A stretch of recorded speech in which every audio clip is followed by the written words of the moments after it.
Hey guys, these are my time management tips that I said I would share with you. So, something that I recently discovered that everyone should have free access to actually through the campus is a Microsoft Planner. So, if you like to do your stuff electronically, I think this is a really good tool. So, the way that you find it is you go to your single sign on page. And then you click on the Office 365 portal. So this is where you usually get like your online versions of any of the Microsoft programs, shy of, you know, um, like uploading them separately. But I have two accounts. My planner is actually in my student account, but you would sign on to your CSULB student account so that it recognizes it as free to you. And then what you can do is you can see like your regular apps are here, OneDrive, OneNote, and if you click in this little box up at the corner, what it does is it pulls up all of the apps that you have access to that are free to you as a student. And some of these, like you can use for meetings with partners. There's SharePoint where you can share a bunch of documents, but I use Planner. And it takes me to this hub, right? So I have different planners for different things. For example, keeping track of classes and to-dos that I have with classes, and posting material, grading material, etc. I even made one for bills, because responsibilities, And then I have one for my regular classwork. And so let's look at that, right?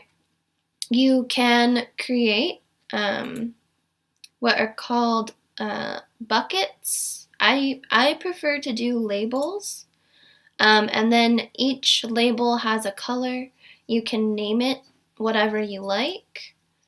And then what I do is I just go through the syllabi that I'm given at the beginning of the semester, because typically those syllabi have all of your assignments set up for the semester. I go through that. It maybe takes 30 minutes to do this, but you go through the course syllabus, and let's say I have a biomechanics class this semester, so I want to add a task, like maybe there was an article assigned to week 2 that I need to read, right? I can set a due date for when I want to complete that, and then I can assign it to myself.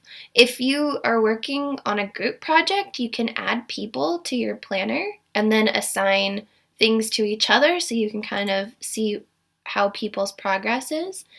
You can add details in your activities if there's a high priority. That kind of bumps it to the beginning of your list. You can keep track if you've already started a project,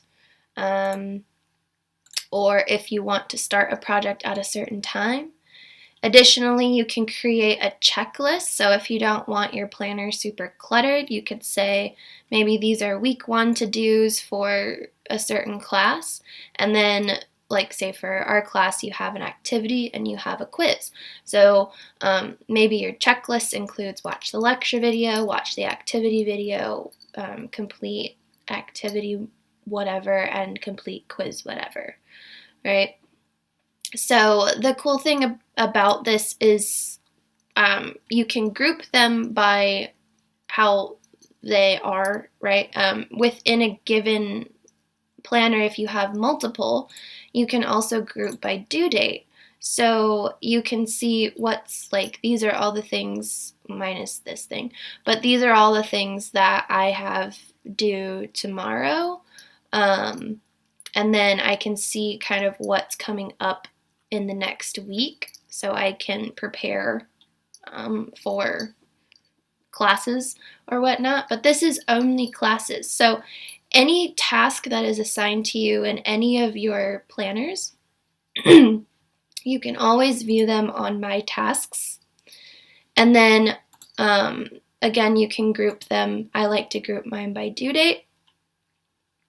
And so putting this together, I now have additional planners that are popped in. So you can see like grading for your guys' classes is now added into my stuff. And like I'm up for evaluation this semester. So I have that's in like my regular to-do list that are unrelated to anything else that I have in my planners. But if you don't like this board organization, you can also set it up as charts to kind of see what your progress is. And you can also set it up as a schedule, which brings up a calendar view on things that are due on certain days. I would prefer doing a week just because I think it spreads stuff out a little bit more.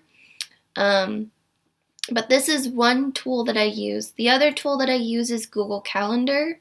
I think this is a really great tool to organize your Zoom links for your classes instead of having to go into like your beach board courses every single time you have a class meeting.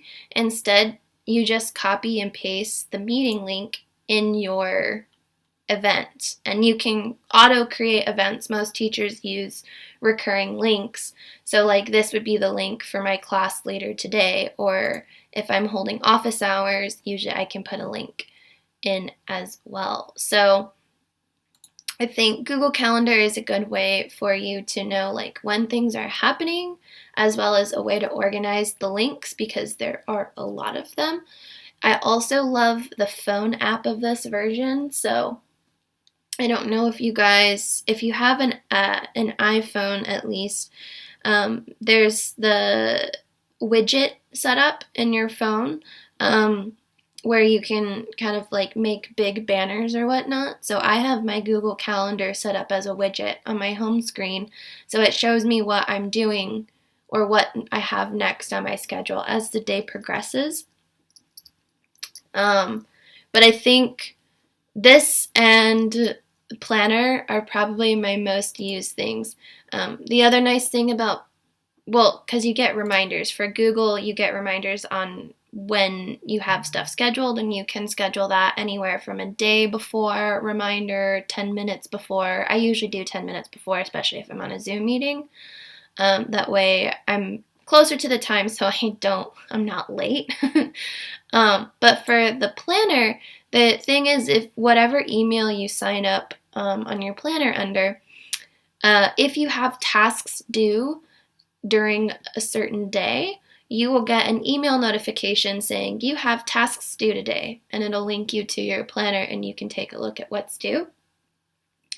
And then if you miss a task or you have a late task, it'll also email you like you've missed this deadline, which has actually been really nice because I don't like to see red, and when red pops up on the screen, I know I'm late doing something. But the email reminders, it's automatic once you set it up, so it's really nice in terms of making sure you stay on top of deadlines. But usually I keep Beachboard, my planner, and Google Calendar. Those are the 3 tabs I always have open.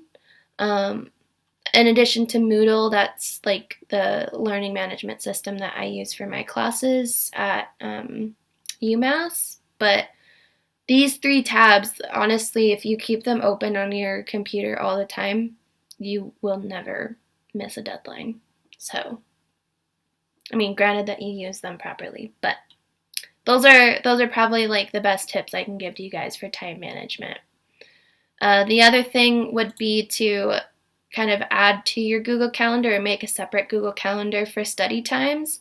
I have done this in the past.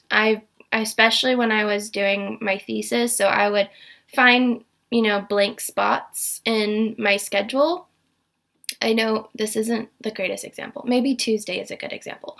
But I would find blank spots in my schedule, and I would say, okay, I have to read something, so I'm going to put an article reading here. Or I have, for me, if I have grading to do, I'm like, oh, I usually need at least an hour if I want to get a good chunk of grading done. So maybe I would put grading here, right? when I was completing my master's thesis, I even put in time to cry every day. So, if that's good for your mental health, I would encourage you to do that as well.